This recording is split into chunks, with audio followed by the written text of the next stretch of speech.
Assalamualaikum warahmatullahi wabarakatuh. Alhamdulillah kakak baru nyampe di rumahnya pemateri kita kali ini ya. Perkenalan dulu lah, langsung aja. Kak Alia, silakan perkenalan. Boleh. Iya, silakan. Halo semuanya. Kenalin, nama aku Ali Azhar dari Fakultas Saga dan Keguruan jurusan Pendidikan Matematika di UIN Sunan Gunung Jati Bandung. Masya Allah. Nah, jadi Kak Alia ini dulu tahun lalu masih SMA, jadi kakak dulu datang ke sekolahnya gitu ya, biasa sama mengadakan expo kampus dan nah di sana pertemuan kita. Cuma dulu mah waktu SMA belum kenal, jadi nggak sempat ngobrol-ngobrol gitu. Oke Kak Alia, terima kasih sudah mampir ke kelas online kita kali ini. Sama kayak pembahasan yang sebelumnya Kak Alia, jadi kita langsung membahas tentang biaya ya. Karena bagaimanapun biaya itu paling penting dalam perkuliahan. Dan orang tua kalian pun gak bakalan nanya ini itu dulu, pasti nanya dulu biayanya berapa. Kayak gitu. Berapa Kak Alia biaya di kampus UIN Bandung jurusan Pendidikan Matematika? Kalau aku sendiri kan di K3 ya. Mm-hmm. K3 itu sekitar 2.725.000. Nah, untuk K1 itu tuh nggak disebutin berapa-berapanya. Jadi itu tuh khusus untuk syarat dan kriteria tertentu. Jadi di UIN itu ada 7 apa ya namanya Kak? 7 golongan. Ya, 7 golongan. Jadi dari ke-7 golongan itu yang paling mahal itu kan K7. K7 itu sekitar 5 jutaan. 5 jutaan ya? Iya, 5 juta. Oke. Jadi golongan ini sebenarnya secara umumnya dinamakan dengan UKT ya, uang kuliah tunggal. Jadi uang kuliah tunggal itu kenapa bisa beda-beda satu mahasiswa dengan mahasiswa lainnya? Biasanya dibedakan dengan, mau nyebutin Kak, kayak gak tahu juga. Ini yang pertama karena ini ya, penghasilan orang tua gitu kan. Ya itu sih yang lebih Alia tahu itu. Oh gitu, oke. Ya benar, jadi kenapa beda-beda itu karena pertama jadi penghasilan orang tua, sama yang kedua juga dari jalur masuk gitu biasanya gitu ya. Tapi ini ya ada yang murni karena penghasilan orang tua gitu tanpa melibatkan jalur masuk. Cuma biasanya beberapa kampus negeri mulai beberapa tahun terakhir menambahkan biaya lewat jalur mandiri. Kalau di UIN Bandung jalur mandiri ada tambahan biaya nggak? Enggak sih, kayaknya sama aja. Sama aja ya? Iya. Oke. Karena biasanya kalau di kampus lain gitu ya, ada tambahan biaya ya, namanya apa ya, beda-beda. Cuma intinya sih kayak uang pangkal kayak gitu ya. Nah, jadi itu tadi ya tentang biaya di jurusan ini. Nah, selain itu kan selain biaya ini ya, selain biaya kuliah, ada biaya lagi nggak? Nggak ada sih kalau di UIN. Iya, nggak ada ya? Nggak ada. Benar, berarti benar-benar murni yang namanya UKT, uang kuliah tunggal. Jadi yang namanya tunggal itu kan cuma sekali. Nah, biasanya itu dibayarkan tiap awal semester. Nah, gitu kan. Nih Kak Alia bayarannya 2 juta berapa tadi? 2.725.000. Iya, 2.700.000 sekian gitu ya. Iya. Bayar di awal semester. Nah, nggak sampai akhir semester itu nggak ada bayar-bayar lagi. Mulai bayar lagi semester depan. Nah, semester depan lagi. Nah, jadi misalnya nih Kak Alia sampai kuliahnya sampai selesai 8 semester, ya kaliin aja loh misalnya ya 2 juta sekian ya, berarti kita bulatin aja jadi 3 juta misalnya, 3 kali 8. Nah, jadi totalnya berapa berarti Kak Alia? 3 kali 8 24 juta. 24 juta, berarti kurang dari 24 juta sampai wisuda. Jadi gak bakalan ada biaya apa-apa lagi biasanya. Biaya KKN itu gak bakalan ada, biaya wisuda itu gak bakalan ada, biasanya kayak gitu ya. Bener Kak ya? Kurang tahu kalau misalnya KKN sama wisuda. Tapi kalau misalnya kalau biaya yang lain, kalau sampai sekarang saat ini Alia gitu kan, nggak ada biaya lagi gitu kan. Tapi kalau KKN sama wisuda, Alia kurang tahu juga. Kurang tahu ya. Iya. Nah, tapi kalau biasanya ya di kampus-kampus negeri ya, nggak tahu ya kalau UIN Bandung gitu ya. Cuma biasanya sampai akhir tuh nggak ada gitu. Jadi kurang lebih ya gitu sih ini. Jadi buat kalian yang merasa wah kuliah mah harus nyediain biaya puluhan, ratusan juta, belasan juta di awal, enggak. Kalau kalian masuknya ke negeri gitu, kalau ke negeri mah ya segini. Jadi kalian tuh begitu awal masuk tuh ya bayarnya segitu, gak bakalan ada belayan puluhan juta, belasan juta kayak gitu, gak bakalan ada adik-adik kayak gitu ya. Jadi itu mitos aja ya, kalau misalnya kalian masuk perguruan tinggi harus nyediain uang belasan juta, puluhan juta, itu mitos aja kalau kalian masuknya negeri gitu ya. Jadi usahakan kalian merasa keberatan dengan uang pangkal yang belasan juta puluhan juta, usahakan kalian masuk negeri kayak gitu. Insya Allah biayanya lebih terjangkau, bahkan sampai wisuda aja bisa sampai 24 juta aja. Kampus mana nih 24 juta sampai selesai gitu kan. Oke, itu ya tentang UKT. Jadi UKT tuh baik lagi kita sesuai dengan pendapatan orang tua kalian. Nah, maksudnya sesuai pendapatan orang tua kalian itu gimana? Jadi pendapatan dikurangi beban gitu ya. Biasanya misalnya gaji orang tua kalian itu misalnya 5 juta, terus bebannya misalnya bayar listrik, bayar ini, bayar itu. Nah, sisa misalnya 3 juta. Ada sisa 3 juta. Nah, 3 juta itu kemungkinan bakalan jadi biaya kuliah kalian gitu. Apakah nanti jadi dapat 1 juta sekian atau 2 juta sekian, yang penting biasanya di bawah 3 juta itu gitu. Kalau pendapatan dan bebannya dikurangi sama dengan 3 juta sisanya. Kayak gitu adik-adik. Oke, kalian itu tentang biaya ya. Kita masuk ke sesi ada biaya, solusinya beasiswa. Nah, ada beasiswa apa aja kalian?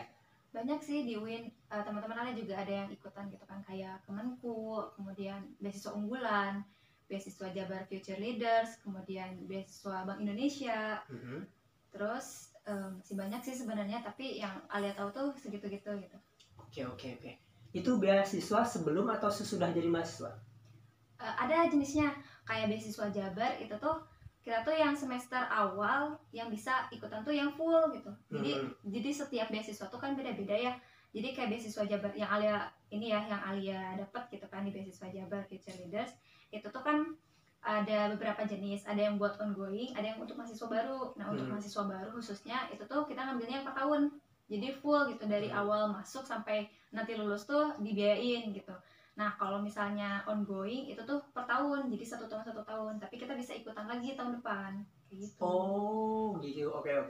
Itu macam-macam beasiswa ya. Nah, kalian sendiri dapat beasiswa yang mana? Yang full 4 tahun. Yang full 4 tahun? Iya. Full 4 tahun berarti di semester awal berarti. Di semester awal. Iya, ikut. Jadi ada tuh waktu itu tuh kan iseng-iseng ikutan ini ya beasiswa. Jadi ada yang rekomendasiin buat ikut beasiswa. Ayo ikut beasiswa ini gitu kan.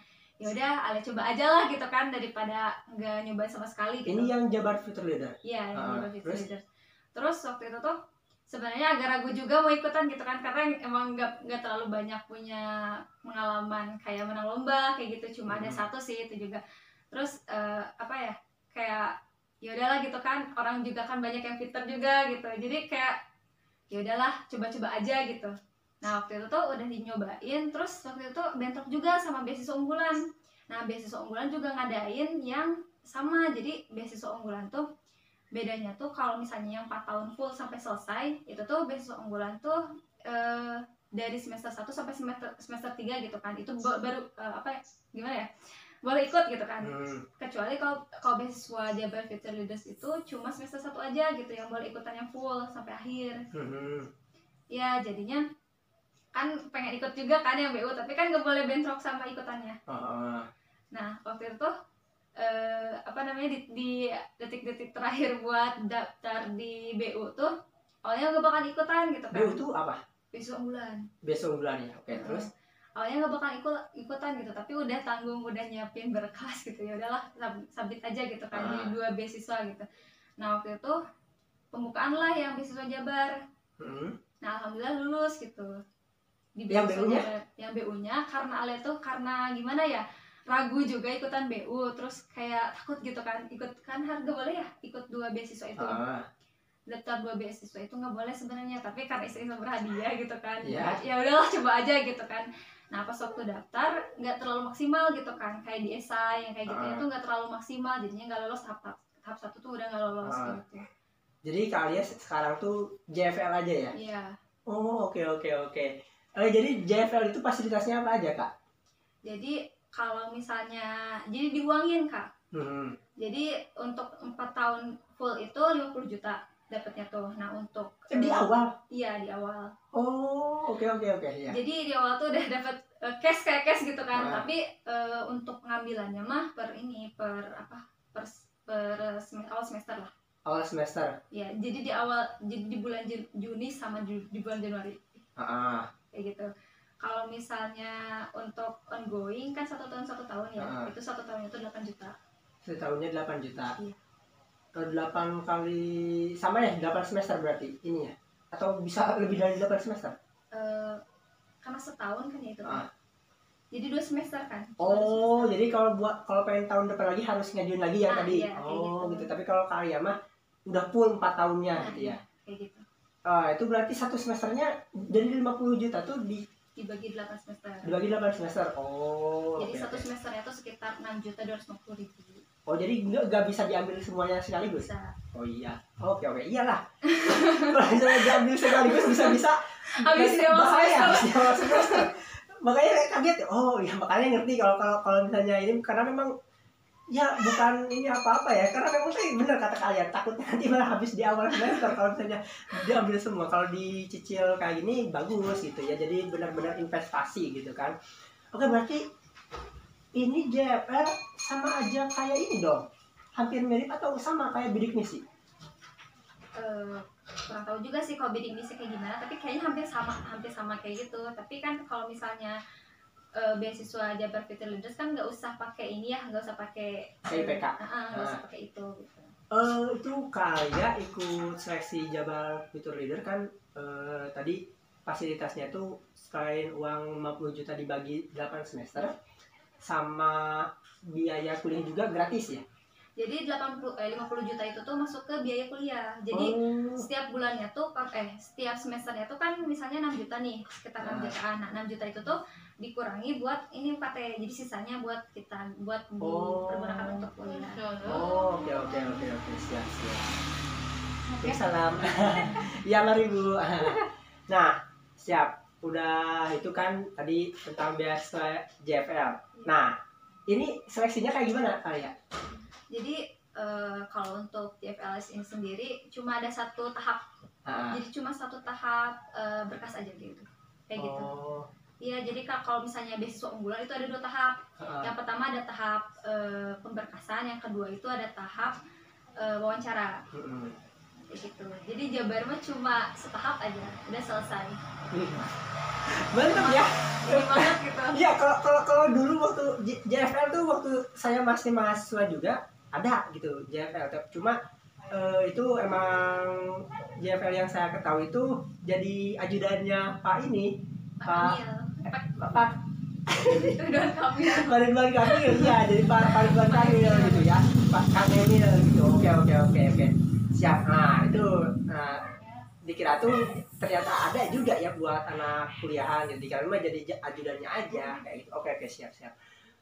Tadi kalian tentang beasiswa menyebutkan tentang JFL itu. JFL itu ada lagi nggak sih tahun depan atau selanjutnya? Ada lagi ya? Ada, Kak. Tapi itu juga kan jadi banyak bukan jenjang apa ya namanya?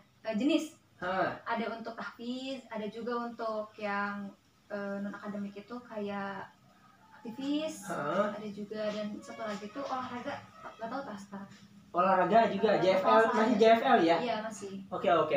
Terus tadi ada Bank Indonesia, Genbi ya kalau Bank Indonesia. Iya, Genbi. Oke, kalau Genbi itu setahu kakak sebulan dapat 1 juta, uang itu bebas mau kalian bayarkan kuliah atau buat kalian jajanin gitu ya sebulan. Genbi. Terus apa lagi? Beasiswa unggulan apa tuh? Yang tadi ya? BU, iya. Kalau BU fasilitasnya kayak gimana? Wah, kalau BU mah uangnya lebih gede. Pokoknya ya, kalau misalnya setahu Ale tuh emang uangnya lebih gede, tapi kayak syaratnya tuh kayak kita tuh harus aktif di organisasi. Aktif organisasi. Organisasi apa? Organisasi baik kampus apa ya? Organisasi mereka bikin sendiri organisasi gitu? Enggak, kita ikut organisasi yang lain kayak gitu. Oke. Aja gitu. Terus apa lagi? Itu lagi? Kemenku. Nah, tapi Ale tuh kurang ini ya kalau Kemenku. Udah lupa. Oh ya. Kalau BU emang berapa sih fasilitas sama nominalnya? Fasilitas sama nggak bayar UKT? Kalau UKT kayak dibayarin sama kita juga kayaknya. Tapi dari uang itu cukup? Iya, kayaknya. Nggak tahu tak. Tapi kan emang lebih gede gitu, sekitar 80-an lah. Oh, oke, siap. Wah, lagi 80 ya, bayar kuliah aja cuma 24 juta kalian itu kan cukup banget gitu ya. Oke, siap. Itu tentang beasiswa. Sama satu lagi beasiswa bidik misi gitu ya. Kalau bidik misi mah nggak perlu dijelasin lagi lah. Kalian pasti tahu sendiri dari guru-guru BK kalian. Nah, cuma di sini juga kakak menyebutkan atau bisa mengatakan kalau masalah tentang beasiswa sebenarnya lebih banyak ketika kalian menjadi mahasiswa ya daripada sebelum. Kalau sebelum jadi mahasiswa mah pertama saingannya banyak gitu ya, kemungkinan dapatnya juga kecil gitu ya, kecuali kalian yang memang benar-benar inilah gitu ya. Terus juga apa namanya, kalau beasiswa ketika kalian sudah menjadi mahasiswa itu saingannya nggak sebanyak ketika kalian sebelum jadi mahasiswa itu. Paling ya saingannya sama mahasiswa lagi. Dan juga kalau udah jadi mahasiswa itu tidak semua mahasiswa mau ribet-ribet ngurusin beasiswa gitu ya. Karena kalau udah jadi mahasiswa fokusnya beda lagi loh. Jadi makanya kenapa kalau kakak bisa mengatakan mending masuk aja dulu baru kalian cari beasiswa. Insya Allah kalian bisa lebih mudah lah dapat beasiswanya daripada sebelum jadi mahasiswa. Dan juga orang-orang pintar tuh jarang juga gitu ya yang mau ribet-ribet ngurus beasiswa. Karena yang kuliah tuh ya itu tadi, kalau misalnya mau dapat beasiswa ya insya Allah dapat ya. Masalah dari sekian puluh beasiswa gitu ya per bulan atau per semester kalian gak dapat satupun yang kalian ajukan gitu, insya Allah lah gitu, karena saingannya tuh dikit gitu ya. Ya gitulah, kalau ya makanya nanti kalian bisa ngerasain sendiri kalau kalian udah masuk mahasiswa. Kayak di KAI juga kan kalian ngomongin bener banget gitu, kalau jadi mahasiswa mah fokusnya beda lagi gitu. Makanya banyak beasiswa tapi sedikit peminatnya ya karena itu fokusnya yang berbeda kayak gitu ya. Oke Kak Alia, udah ada tambahan lagi tentang beasiswa? Enggak sih, cukup ya. Oke itu ya, dalam beasiswa cukup lama juga kita ngebahas beasiswa gitu ya. Nah kita masuk ke jalur masuk Kak Alia. Ada apa aja jalur masuknya? Ada SNMPTN, SBMPTN, SPAN PTKIN, UMPTKIN, terus ada ujian mandiri. Kalian masuk jalur mana? SPAN PTKIN. SPAN PTKIN. Iya. Itu lewat jalur rapat juga kan? Iya, jalur rapat. Gimana tips sama triknya biar masuk jalur? Kalau dibilangin apa ya, kalau dari nilai sih mungkin bisa jadi gitu kan, dari nilai rapot kita sebelumnya gitu. Jadi dipersiapin aja gitu dari semester 1. Semester sampai 5 ya kan? Iya, semester 1 sampai 5. Oke. Itu nilainya harus naik terus? Iya sih, Ale juga ada yang turunnya gitu kan. Tapi rata-rata naik? Naik. Rata-rata mah naik ya? Cuma kalau secara mata pelajaran ada yang turun? Ada nggak ya? Ada nggak ya? Oke, tapi kalau ngomongin faktor kelulusan lewat jalur rapot mah kurang bisa ini ya. Iya, nggak bisa diprediksi. Nggak bisa diprediksi, iya benar. Soalnya ya kayak gitu ya. Gimana rezeki lah. Iya benar. Karena memang banyak juga mitos-mitos yang berseliweran ya. Kalau apa namanya di bidik misi itu, di jalur raport itu kan ini sama aja kayak SNMPTN tapi khusus UIN gitu ya. Iya. Perguruan Tinggi Islam Negeri gitu ya, SNMPTN. Jadi kenapa dia faktornya katanya ada dari alumni yang bagus katanya. Gitu. Kalau misalnya ya ada yang apa gitu. Makanya kalau misalnya kita ngebahas kenapa bisa lulus jalur SNMPTN, karena rezeki. Kayak dapet giveaway. Masya Allah, giveaway. Karena keberuntungan ya gitu ya. Karena apalah gitu ya, kita nggak bisa menyebutkan itu, cuma ya kalau misalnya dilihat dari nilai rapor ya nilai rapor kalian ya harus bagus gitu ya, kayak gitu. Oke Kak Alia, ada tambahan lagi tentang jalur SNMPTN atau UMPTN ini? Cukup ya? Iya. Itu ya, jadi kalian kalau misalnya ini apa namanya pengen lulus jalur, ya semoga aja kalian lulus lewat jalur rapot gitu ya. Kalau lewat jalur rapot kalian gak perlu ribet-ribet daftar lagi dan gak perlu ngeluarin uang lagi karena gratis ya jalurnya. Gratis kayak gitu ya. Jadi kalau misalnya kalian pengen lulus jalur ini ya banyak-banyaklah berdoa ya. Karena bagaimanapun ini lebih dari 50% ada campur tangan keberuntungan dari Allah kayak gitu. Oke, itu ya tentang jalur masuk. Kita masuk ke jalur lagi. Kita masuk ke kenapa kalian milih jurusan ini dari sekian jurusan yang ada? Jadi yang pertama Ale sejak SD gitu kan, sukanya matematika. Ya. Okay. Jadi kan sukanya matematika, awalnya pengen matematika murni. Tapi karena nggak lolos di SN, jadi pas waktu SPAN jadi adanya pendidikan matematika. Ya udahlah nggak apa-apa gitu kan, karena Ale juga masih suka matematika gitu. Nah pas waktu di SPAN, alhamdulillah lulus gitu kan pendidikan matematika gitu. Nah habis itu ya udahlah mau kemana lagi gitu kan, udah itu juga udah Ali suka gitu di pendidikan matematika, Ali juga suka ngajar gitu. Nah ya udah mendingan yang ambil aja gitu. Awalnya pengen murni gitu ya? Iya awalnya pengen murni. Jadi ilmuwan ya. Tapi sekarang sama juga matematika, tapi ya itu jadi keguruan gitu ya. Nah, biasanya bedanya apa sih keguruan sama murni, Kak? Nah, kalau misalnya pendidikan ya lebih khususnya gitu kan, pastinya kedepannya bakalan jadi guru gitu, atau dosen, tapi matematika murni juga bisa jadi dosen gitu. Tapi kalau misalnya ke guru itu jadi kurang gitu, apalagi kalau misalnya negeri gitu, maksudnya jadinya jadi guru negeri itu nggak bisa gitu kalau misalnya dari murni. Oh gitu ya. Tapi kalau misalnya dari kemurnian tuh bukannya bisa ya 2 tahun lagi kuliah lagi ke apa namanya, profesi? Iya, ya bisa. Bisa ribet lagi ya malah ya. Jadi langsung aja S2. Iya benar. S2 pendidikan bisa tuh. Iya benar, ribet lagi kalau misalnya kalian pengen jadi guru tapi ngambilnya yang murni, kalian ribet lagi nanti 2 tahun. Jadi kalau misalnya kalian memang pengennya jadi guru, langsung aja sekalian yang pendidikan gitu. Begitu. Kalau yang dari pendidikan jadi murni bisa nggak sih? Bisa aja ya? Bisa, banyak juga dosen-dosen yang kayak gitu. Oh kayak gitu. Iya. Karena itu emang keilmuannya sih, keilmuannya udah sama sih sebenarnya. Jadi yang ngeribetin mah sistemnya sih ya. gitu ya adik-adik, kalau misalnya tentang murni sama pendidikan kayak gitu ya. Oke, itu tentang ini ya. Terus tentang belajar selama kuliahnya ngapain aja? Kalau di UIN kan khususnya banyak juga mata pelajaran PAI-nya. Jadi PAI-nya tuh kayak bercabang kayak gitu, kayak ulumul hadis, ulumul fikih yang kayak gitulah, kayak gitu-gitu. Terus matematikanya juga ada, matematika dipecah lagi gitu, kayak aljabar matriks, aljabar linier, kemudian kalkulus juga kan bertahap, kita ada kalkulus ada kalkulus lah pokoknya. Ada banyak kayak gitu. Oh, lebih detail ya? Iya, ada juga pendidikannya gitu, kayak filsafat pendidikan kayak gitu. Jadi cara-cara mengajarnya gitu ya. Karena memang tidak semua orang pandai juga mengajarkan gitu ya. Ada yang pandai cuma buat dirinya sendiri, gak semua. Makanya pentingnya ilmu pendidikan itu ya gitu, biar keilmuan gitu tuh dapat tersampaikan dengan baik kepada murid-murid itu. Makanya bisa dilihat kan ya kayak gitu sebenarnya. Kenapa bedanya sama yang murni, sama salah satu perbedaan yang murni sama yang pendidikan itu kayak gitu. Dan selamanya orang yang berilmu itu pandai juga menyampaikan kayak gitu. Oke, itu berarti ada ilmu keagamaannya ya. Iya. Namanya UIN lah, masa namanya ada Islamnya masa gak dipelajari tentang keislamannya.